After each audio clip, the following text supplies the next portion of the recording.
क्या हुआ जब अयोध्या की सरयू नदी के ऊपर एक लड़की अचानक दौड़ने लगी। यह चमत्कार देखकर वहां खड़े हजारों लोग आश्चर्यचकित हो गए। जी हां दोस्तों, आपने बिल्कुल सत्य सुना।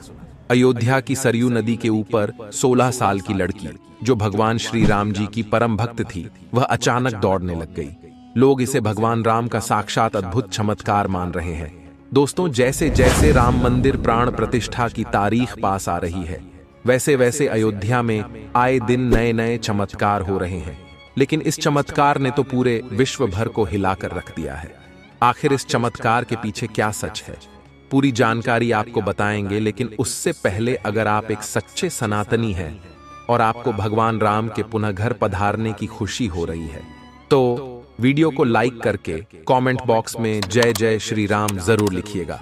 दोस्तों, ये चमत्कारिक घटना दिल्ली की रहने वाली और प्रभु श्री राम की परम भक्त दीपिका पाठक के साथ हुई है। दीपिका और उसके माता पिता का हर एक हिंदू की तरह सपना था कि राम लल्ला के मंदिर का निर्माण हो। और जब यह सपना 22 जनवरी को पूरा होने वाला है, क्योंकि श्री राम लल्ला की प्राण प्रतिष्ठा होने वाली है, तो इस खास पल को देखने दीपिका अपने माता पिता के साथ अयोध्या आई हुई थी। दीपिका अपने माता पिता के साथ पूरी अयोध्या घूमी। वह हनुमानगढ़ी मंदिर गई, वहां उन्होंने दर्शन किए। उसके बाद उन्होंने भगवान राम के निर्माण हो रहे मंदिर को देखा, जो देखने में बहुत बड़ा और विशाल था, जिसका काम जोरों शोरों से चल रहा था। पूरी अयोध्या भगवा मई हो चुकी थी। अयोध्या की सुंदरता देख वह खुशी से फूली नहीं समा रही थी। जिसके बाद दीपिका अपने माता पिता के साथ सरयू नदी के दर्शन के लिए पहुंची। लेकिन दीपिका और उसके माता पिता को अंदाजा नहीं था कि आज उनके साथ एक बहुत बड़ी घटना घटने वाली है। दोस्तों, आप लोगों को बता दें कि यह वही सरयू नदी है जिसके पास राजा दशरथ ने दुर्घटनावश श्रवण कुमार को तीर से मार दिया था। दोस्तों, पूरी रामायण सरयू नदी से ही शुरू हुई थी और सरयू नदी से खत्म भी हुई। जहां राजा दशरथ एक बार शिकार पर निकले थे, तब श्रवण कुमार अपने अंधे माता पिता के लिए सरयू नदी से पानी लेने गए थे। तभी उसी वक्त दुर्घटनावश राजा दशरथ द्वारा तीर श्रवण कुमार को लग गया था और उनकी मृत्यु हो गई थी। उसके बाद राजा दशरथ श्रवण कुमार के माता पिता को पानी देने गए थे, और जब श्रवण कुमार के अंधे माता पिता को इस घटना के बारे में पता चला, तो उन्होंने राजा दशरथ को श्राप दे दिया कि जिस तरह हम अपने पुत्र के लिए तड़प रहे हैं, उसी तरह तुम भी अपने पुत्र के लिए तड़पोगे। और फिर हुआ भी यही। राजा दशरथ के बेटे प्रभु राम 14 साल के लिए वनवास को चले गए, अपने भाई लक्ष्मण और अपनी पत्नी सीता के साथ। फिर कुछ समय बाद राजा दशरथ ने अपने पुत्र राम और लक्ष्मण के वियोग में अपने प्राण त्याग दिए, और वनवास जाने के बाद ही पूरी रामायण हुई। तो दोस्तों, यह सत्य है कि रामायण की शुरुआत ही सरयू नदी से हुई थी। सरयू नदी पार करके ही भगवान राम ने वन की तरफ कदम आगे बढ़ाए थे, और उसे पार कर ही पुनः वह 14 वर्ष बाद अयोध्या लौटे थे। लेकिन दोस्तों, अब इतिहास पुनः दोहरा रहा है। दरअसल जब दीपिका सरयू नदी के तट पर फोटो ले रही थी, तो उसका पांव चिकने पत्थर पर लग गया और वह अचानक नदी में फिसल गई। और नदी के तेज बहाव होने के कारण वह आगे बहने लगी। उसके पिता ने उसे बचाने की कोशिश करी, लेकिन बहाव तेज होने के कारण वो कुछ नहीं कर सके। उन्होंने वहां खड़े सभी लोगों से मदद मांगी, लेकिन कोई मदद नहीं कर पा रहा था। अपनी बेटी को नदी में बहता देख दीपिका के माता पिता फुट फुट कर रोने लगे। उनकी बेटी उनके सामने नदी में बह गई थी। वहां खड़े सभी लोग मजबूर थे, कुछ कर नहीं पा रहे थे। लेकिन उन लोगों को अंदाजा भी नहीं था कि वहां प्रभु श्री राम का एक बहुत बड़ा चमत्कार होने वाला है। करीब 2 से 3 मिनट के बाद दीपिका के माता पिता हिम्मत हार रहे थे। सभी लोग बोल रहे थे कि इतने बहाव में तो लड़की मर गई होगी। लेकिन अचानक से सबके सामने जो हुआ, वह देख सबके होश उड़ गए। दीपिका सरयू नदी के ऊपर दौड़ती नजर आ रही थी। यह देख वहां खड़े सभी लोग जय जय श्री राम के नारे लगाने लगे, क्योंकि यह एक बहुत बड़ा चमत्कार था। मात्र 16 साल की लड़की सरयू नदी के ऊपर चल रही थी, मानो जैसे कोई जमीन के ऊपर चल रहा हो, और वह नदी के ऊपर चलते चलते अपने माता पिता के पास आ गई। सभी लोग यह नजारा देखकर आश्चर्यचकित थे। फिर जब उसके माता पिता ने दीपिका से पूछा कि यह सब कैसे हुआ, तब दीपिका ने बताया कि जब मैं नदी में बह रही थी, तो मैंने प्रभु श्री राम का ध्यान किया और मुझे पता ही नहीं चला कि मैं कब पानी के ऊपर आ गई, जिसके बाद मैं उठकर नदी के ऊपर चलने लगी। मुझे ऐसा लग रहा था जैसे मैं जमीन पर चल रही हूँ। ये सुनकर वहां खड़े सभी लोग जय जय श्री राम के नारे लगाने लगे। दोस्तों, वाकई में यह चमत्कार आज तक का सबसे बड़ा चमत्कार था प्रभु श्री राम जी का, क्योंकि जब भक्त परेशानी में हो तो भगवान राम जरूर आते हैं अपने भक्त की रक्षा करने। और ये तो राम जन्मभूमि थी, फिर प्रभु अपने भक्त को अपनी भूमि पर कैसे मरने देते।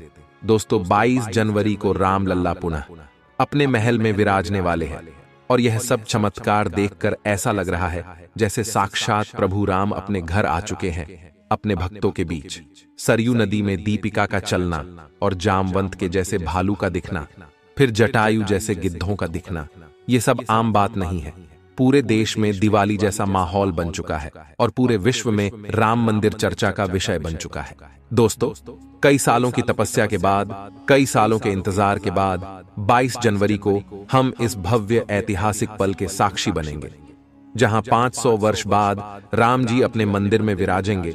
दोस्तों, राम मंदिर निर्माण के लिए कई हजारों लोगों ने अपने प्राणों की आहुति दी, लेकिन आज कुछ नेता लोग राम मंदिर को लेकर कई विवादित बयान दे रहे हैं और हजारों नहीं करोड़ों सनातनियों की आस्था के साथ खिलवाड़ कर रहे हैं। विपक्षी पार्टी के कुछ नेता राम मंदिर की प्राण प्रतिष्ठा को एक राजनीतिक कार्यक्रम बता रहे हैं और कह रहे हैं कि यह तो बीजेपी वालों ने बनाया है। लेकिन हम उन हिंदू विरोधी नेताओं से बस इतना कहना चाहते हैं कि यह राम मंदिर करोड़ों हिंदुओं के त्याग और बलिदान के बाद आज पुनः निर्माण हो रहा है। राम मंदिर निर्माण के लिए करोड़ों हिंदुओं ने देश के अलग अलग कोनों से और साथ ही विदेश में रहने वाले हिंदुओं ने भी अपनी मेहनत की कमाई का कुछ हिस्सा राम मंदिर निर्माण के लिए चंदे में दान दिया था। और आप लोगों को यह जानकर हैरानी होगी कि राम मंदिर ट्रस्ट समिति ने 100 करोड़ रुपए का चंदा इकट्ठा करने का लक्ष्य बनाया था, लेकिन करोड़ों सनातनियों ने अपनी मेहनत की पूंजी दे देकर पूरे 55,000 करोड़ का चंदा राम मंदिर के लिए इकट्ठा किया। और यह मंदिर निर्माण केवल और केवल सभी सनातनियों की मेहनत की कमाई से ही बन रहा है। कई लोग कहते हैं कि मंदिर की जगह आप हॉस्पिटल बनवाते, कई लोग कह रहे हैं कि मंदिर की जगह स्कूल बनवाते। तो हम उन हिंदू विरोधी लोगों से बस इतना ही कहेंगे कि मंदिर का निर्माण सरकार ने अपने पैसे से नहीं, बल्कि हम हिंदुओं ने अपनी मेहनत की कमाई से, अपनी श्रद्धा से करवाया है। और प्रभु श्री राम जब पुनः अपने घर पधार रहे हैं तो एक एक सनातनी हिंदू का आज सर गर्व से ऊंचा हो रहा है। ऐसा महसूस हो रहा है जैसे कोई पिता हजारों वर्ष बाद अपनी संतानों के पास आ रहे हो। दोस्तों, राम लल्ला के पुनः आगमन के लिए देश के कई अलग अलग कोनों से उपहार आ रहे हैं। चित्रकूट यानी कि भगवान राम लल्ला का ननिहाल। ये राम जी ने करीब 11 वर्ष बिताए थे जब राम लल्ला वनवास के लिए अपने भाई लक्ष्मण और सीता के साथ निकले थे। तब वह चित्रकूट अपने ननिहाल रुके हुए थे।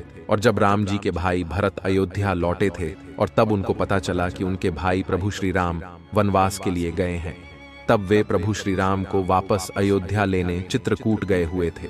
लेकिन भगवान राम ने उनको अपने चरण पादुका देकर पुनः अयोध्या लौटा दिया था। उसी चित्रकूट से भगवान श्री राम जी की चरण पादुका अयोध्या भेजी जा रही है। आपको बता दें कि त्रेता युग में जो घटनाएं घटी, उसी को ताजा करने के लिए भारत सरकार के संस्कृति मंत्रालय और राम भक्त संगठनों के सहयोग से धर्मनगरी चित्रकूट से भगवान श्री राम की भव्य चरण पादुका यात्रा निकाली गई है। यह यात्रा भरतकूप मंदिर से शुरू होकर अयोध्या तक जाएगी।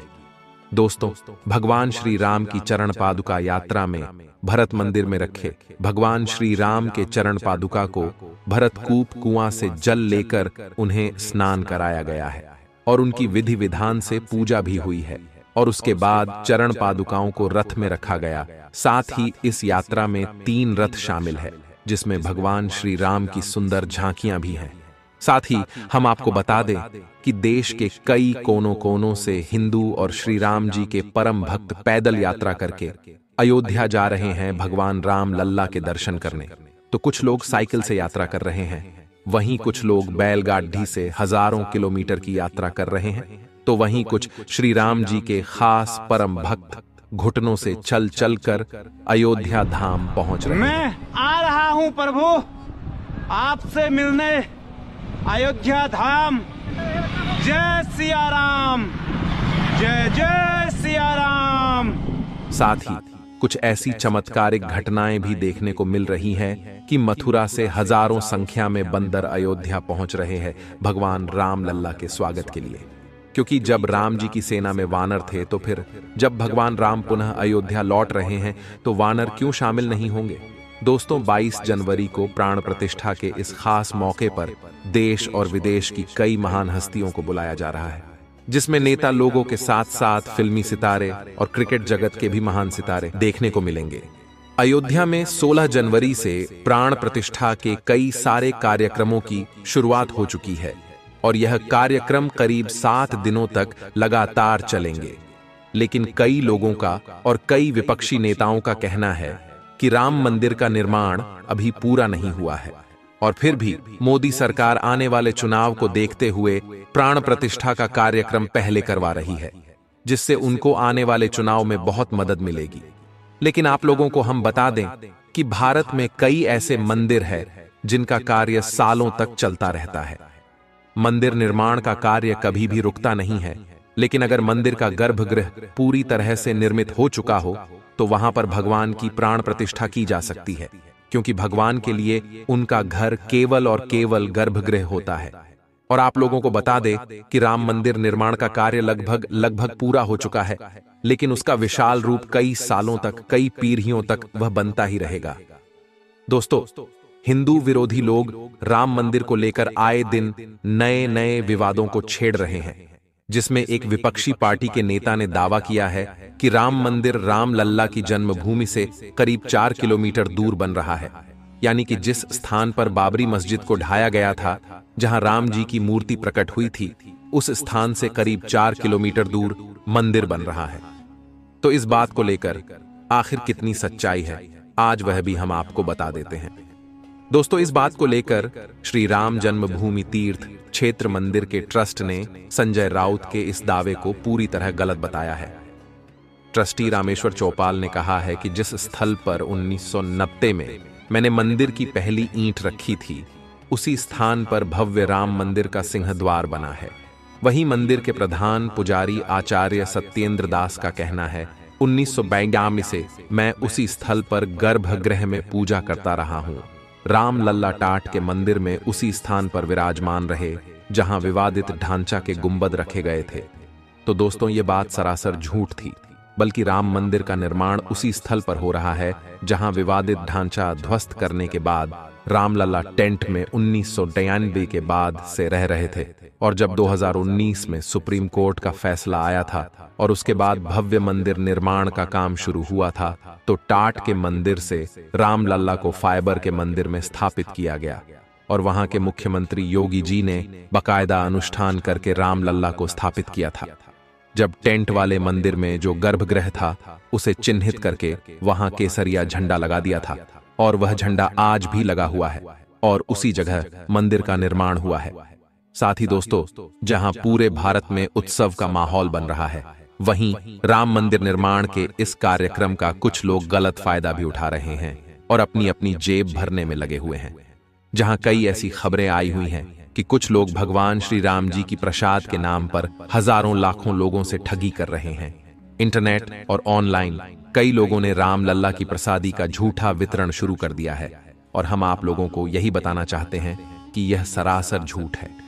साथ ही व्हाट्सएप पर और अन्य सोशल मीडिया पर कुछ लोग 22 जनवरी राम मंदिर प्राण प्रतिष्ठा के वीआईपी पास को बेचते हुए पाए गए हैं, जो लोगों से लाखों रुपए मांग रहे हैं और कह रहे हैं कि वीआईपी पास आपको दिया जाएगा, जिससे आप 22 जनवरी को राम मंदिर में हो रहे प्राण प्रतिष्ठा कार्यक्रम में शामिल हो सकते हैं। आपको बता दें कि यह पास सरासर नकली होते हैं और हजारों लोगों से लाखों रुपए भी ठग लिए गए हैं। तो हम भी आप लोगों से यही कहना चाहते हैं कि कोई भी राम मंदिर को लेकर एक भी रुपया किसी को ना दें, जब तक सरकार खुद आगे रहकर इसके बारे में जानकारी न दे। आपको बता दें कि 9 नवंबर 2019 को सुप्रीम कोर्ट ने अयोध्या को राम लल्ला का जन्म स्थान मानते हुए पूरी जमीन राम लल्ला को सौंपने का फैसला किया था, जिसके बाद 3 महीने के अंदर ही मंदिर निर्माण के लिए ट्रस्ट बनाया गया और मस्जिद के लिए भी अलग से 5 एकड़ भूमि देने को कहा गया था। तो इसके बाद मुस्लिमों को करीब 5 एकड़ जमीन मस्जिद निर्माण के लिए अयोध्या में ही दूर दी गई है। दोस्तों, 22 जनवरी की तैयारियां खूब जोरों शोरों से देश में हो रही है, जहां पटाखों की बिक्री में जबरदस्त उछाल आया हुआ है। जो पटाखा 100 रुपए का पहले मिलता था, आज वह लगभग 150 से 200 रुपए में मिल रहा है। साथ ही भगवा झंडों की पूरे देश में कमी हो चुकी है। इतने भगवा झंडे आज बिक रहे हैं। और करीब 16 जनवरी के बाद से ही फूलों का व्यापार भी बहुत जोरों शोरों से हो रहा है और फूलों की कीमतें भी बहुत ज्यादा बढ़ गई हैं। हम आप लोगों से भी विनती करते हैं कि 22 जनवरी के दिन आप भी अपने घर को दिवाली की ही तरह सजाएं। घर पर लाइट लगाएं, दिए लगाएं, पटाखे जलाएं, हार पुष्प लगाकर अपने घर को सजाएं। तो दोस्तों, अगर आप भी राम मंदिर निर्माण को लेकर खुश हैं, तो अभी के वीडियो को लाइक करें और सभी लोग नीचे कमेंट बॉक्स में जय श्री राम जरूर लिखें।